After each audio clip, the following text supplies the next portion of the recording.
पूछो, कभी तो कैफियत पूछो, तुम्हारे बिन दीवाने का क्या हाल है।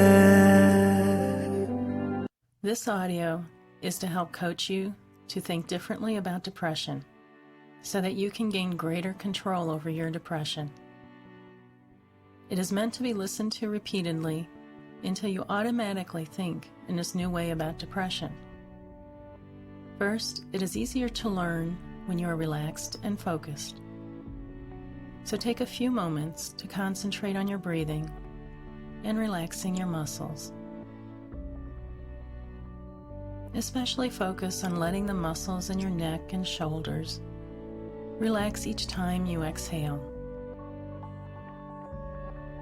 Just let the tension go and the shoulders droop as you inhale and exhale slowly.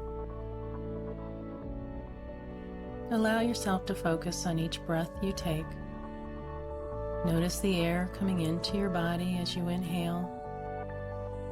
Notice your chest muscles as your lungs expand with each breath. And notice the relaxation in your muscles as you exhale slowly. Just allow yourself to focus completely on your breath. As you do so, you can begin to let other thoughts go and focus on what I am saying to you. This mindful breathing process that we just did is a very important part of learning to manage depression, and I will explain why in just a bit. Right now, though, the most important thing to understand about depression is that it is a physical condition.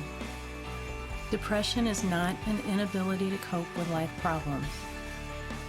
It is a genetic condition that you were born with, just as someone with diabetes is born with that genetic condition. This is very important to understand because so many people with depression blame themselves for feeling bad. Unfortunately, the more you blame yourself and criticize yourself, the worse the depression can be. So it is important to understand that you are not to blame for this physical condition. However, just as a person with diabetes may need to do certain things to manage the diabetes, there are things you can do to manage the depression. And we will discuss those things. Right now, though, I want you to understand a little more how depression works and why people have believed that it is a psychological problem when it is actually a physical illness. To understand this, it is necessary to understand how psychological problems and stress affect depression. When I say that depression is a physical illness, I am referring to the cause and the symptoms. The basic core symptoms of depression are all physical, which include sleep problems, fatigue, lethargy, focus, and concentration problems. The secondary symptoms are a result of these. So because someone doesn't feel well, they may lack interest or desire in things. It may be hard to motivate. They may overeat as a way to feel better or get energy. They may not eat due to lack of desire. They might find it difficult to do most things. They may feel sad, worthless, and discouraged. But the core symptoms are physical. The reason there's so much confusion about depression and the tendency to believe that it is a psychological problem is because psychological stress worsens depression. Think of it this way. Imagine a person who had no psychological stress but had depression and rated their symptoms as a 5 on a 10-point scale, meaning that the symptoms were uncomfortable but manageable. Now that person has a disagreement with a friend. If they didn't have depression, that disagreement might be rated a 1 on the same scale. But since they have depression, the rating may now be a 6 because they started at a 5 because of the depression. Now imagine they just discovered some unpaid bills and are having a budget problem. Under normal conditions, that might rate a 2 on the scale, but with the depression and the disagreement with a friend, this person may now be an 8 on that 10-point scale, which would indicate now that the symptoms are intolerable and unmanageable. My point is that these psychological factors add to the depressive symptoms, but are not the cause. Without the depression, the psychological stress may have been very manageable. However, the combination creates an intolerable situation. As you can see, it is not that you can't manage the normal stressors of life. It is that someone with depression has to deal with the normal stressors of life in addition to the symptoms of the depression. Understanding this process, though, gives you a way to manage the depression. You may not have control over the core depressive symptoms, but you may have some degree of control over other stress in your life.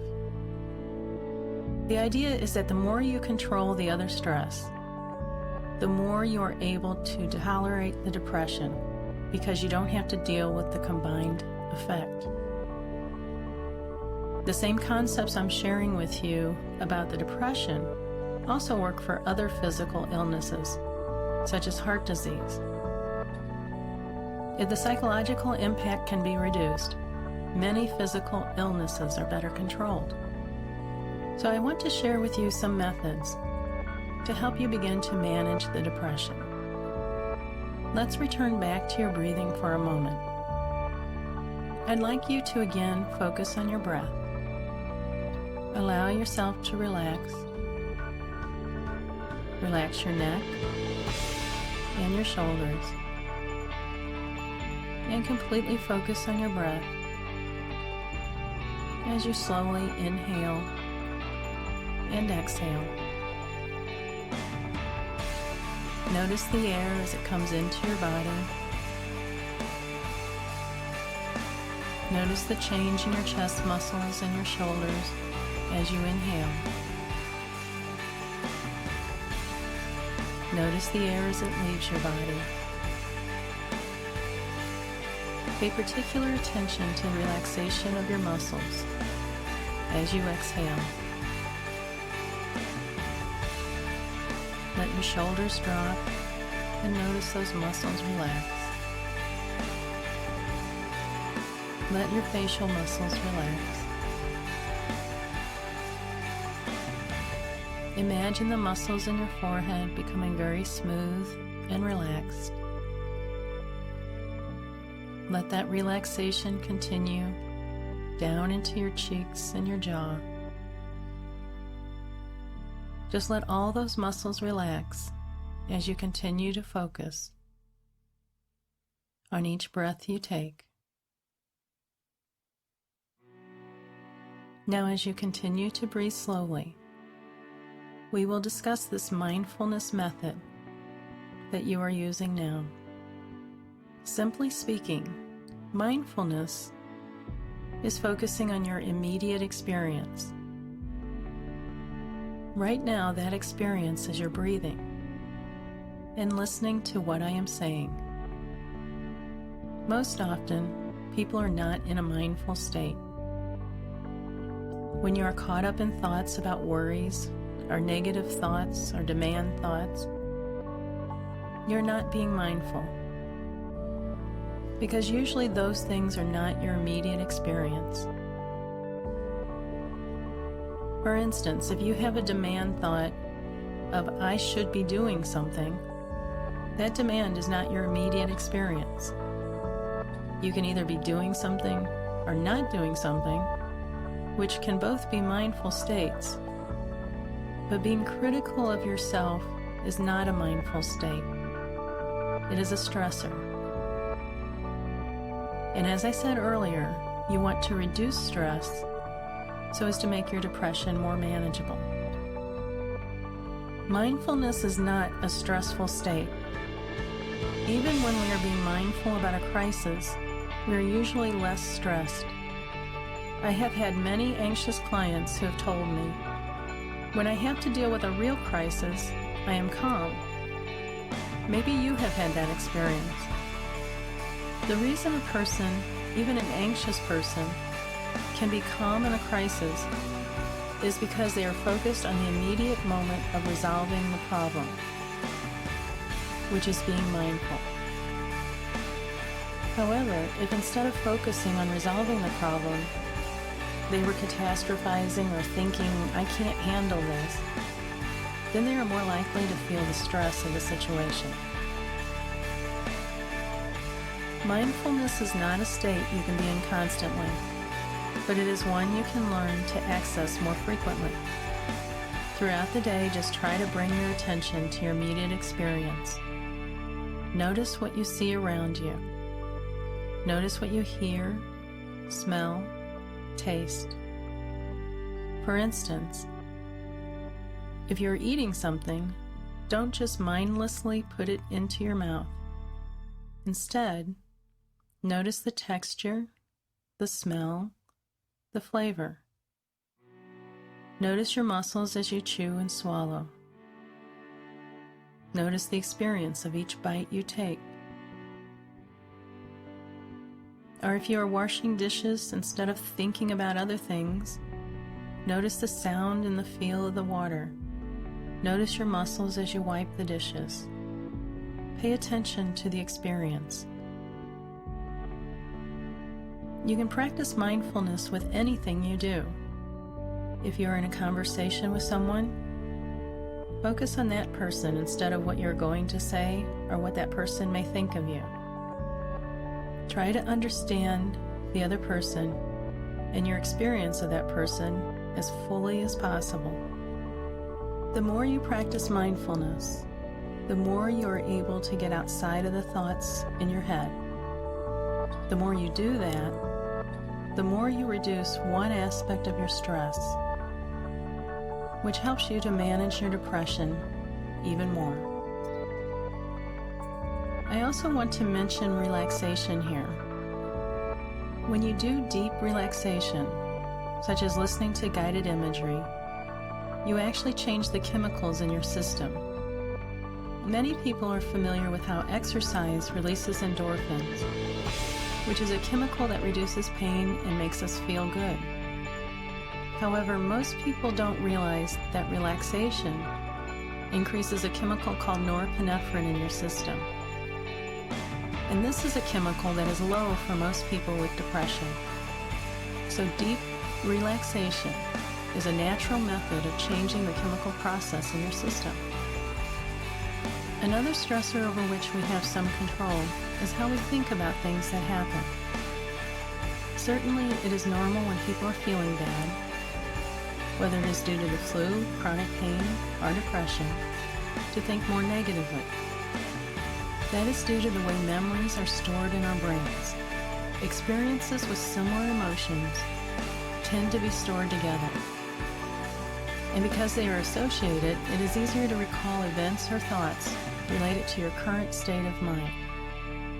For example, you may have had the experience of being angry with someone you love, but at the time of your anger, you seem to be only able to think of everything that person has done to make you angry, and it's hard to think of the positive memories. That is the natural way our brains function. However, we can overcome that natural way by deliberately choosing to think differently. As we make this choice repeatedly, the new thoughts become associated with our emotional states. For example, if I'm dealing with a difficult situation and I keep telling myself, I can handle this, rather than I can't handle this, eventually the new thought is present when I have to deal with difficult situations. It is a matter of repetition to create the association. At first, that repetition has to be deliberate because it has to overcome the natural negativity. But eventually, it can become the more natural way to think. A good way to deliberately change this thinking is to use the cognitive diary method, in which you write down your negative thoughts, examine why they are irrational, and write new thoughts to challenge the old ones. For example, many people with depression have thoughts such as, "I'll never feel better." The irrational distortion in this thought is generalization, which is the idea that because something is true now, you assume that it will always be true. The way to challenge this is by telling yourself, "I may feel bad now, but there are some things I can do to help myself feel better, so I don't always have to feel this way." By challenging the irrational thinking frequently, you will begin to change your thinking, which will also help reduce the stress caused by the thinking. Another stressor that can add to the depression is the tendency for depressed people to suppress emotions. I think this occurs for a couple of reasons. One is due to what I mentioned earlier, the self-blame. Depressed people often feel they are at fault for allowing their negative emotions to get out of control. Therefore, they feel that those emotions are not okay. The other reason to suppress emotions is that you already feel bad enough, and so you don't want to feel the negative emotions. The suppression of emotions is a problem for a couple of reasons. One is that it's almost impossible to suppress negative emotions without also suppressing the positive emotions. Therefore, people with depression are often emotionally numb. The second problem with suppressing emotions is that our emotions have a purpose. They provide us with information and help us to cope. So if you are suppressing emotions, instead of coping with the problems related to those emotions, you are adding to the stress that you already have to deal with. Let me give you an example. The emotion of grief has a very natural course of healing if we allow it to occur. And when I'm talking about grief, I mean any type of loss, not just due to death of a loved one. For instance, anyone who's listening to this is dealing with the grief of having depression. You have lost so much because of the depression. You may have lost your energy or your vitality. You may have lost relationships. You may have lost interest in things you enjoy. You may have lost dreams and hopes, but you have lost something. Now, most likely, just me mentioning these things has made you more aware of your grief. The tendency for most people is that they don't want to feel sadness or the grief. So they may get stuck in the denial stage of grief, which may be something like, "I don't have anything to feel bad about. Other people have it worse." Or they may get stuck in the anger. In fact, some of you may be angry with me right now and are thinking, "Why is she making me feel worse? This is supposed to help me." Well, allowing the natural process of grief does help, but sometimes it feels worse before it feels better. The numbness of the depression is dangerous because it is everlasting, but grief doesn't last when we allow it to be expressed. Grief actually has a very predictable course when you allow yourself to fully experience the emotions. The grief process is a healing process. You have every right to be angry and sad about what depression has cost you. Other people without depression don't understand. They don't understand the loss you have experienced due to the depression. This certainly isn't something you would do to yourself. It is not your fault. You didn't ask for it. But you do have to deal with it, and you are dealing with it. You're doing something right now by listening to me and learning about your depression. So instead of suppressing your emotions, allow them to be expressed. However, there are ways that are helpful and ways that are not. For instance, allowing your anger to come out as irritability with people close to you is not helpful. One way I have found that has worked for many of my clients is to write a grief letter. In the case of depression, the grief letter may not be to a person, but could even be to the depression itself. You might start with something like, "Dear Depression, I'm so mad at you because of what you have done to me." And then just express whatever you feel. This helps to release the emotions. However, it also can be very intense, so it is important to have a plan to take care of yourself afterwards. Also, you may need to do this with the guidance of a therapist. The important thing right now, however, is to validate your emotions to allow you to feel them. It may not feel like it immediately, but as you release your emotions, it will reduce your stress. Finally, I want to mention another group of stressors involving problem solving and goal setting. If we have an unsolved problem, it just adds to our level of stress. Therefore, it's important for you to try to do something about any problem that has a solution or partial solution. However, if you're like most people with depression, you're feeling so bad that trying to do anything just seems overwhelming. I have found with my clients, though, that if we can set small goals that are manageable, eventually they add up. The key is to develop a goal that is simple enough that it's hard not to do it. For example, if your room is a mess, instead of saying, "I need to get this room clean," which may be too overwhelming and then doesn't get done, say, "Whenever I get up, I'm just going to put one thing away." You would be surprised at how much gets accomplished with simple goals. Activity of any sort is helpful for depression. I think this is true because activity is more mindful. You are focused on your immediate experience. So especially doing things that you would normally enjoy is a good idea, even if it seems like you wouldn't enjoy them. The more you do those things, depression becomes less of a central focus of your life. I hope that by listening to this, you have some ideas about how you can address your depression. The more you listen to this, the more it will help change your thinking about the obstacles to dealing with your depression. Also, people often focus on different aspects of what I'm saying when they are ready to hear it. Keep in mind that you are taking steps to deal with your depression by listening to this. As you change your thinking and learn to be more mindful, you will reduce the additional stress that makes your depression worse. You will be able to focus more on how to care for yourself with the depression rather than being self-critical. As you care for yourself, it will help make your depression more manageable.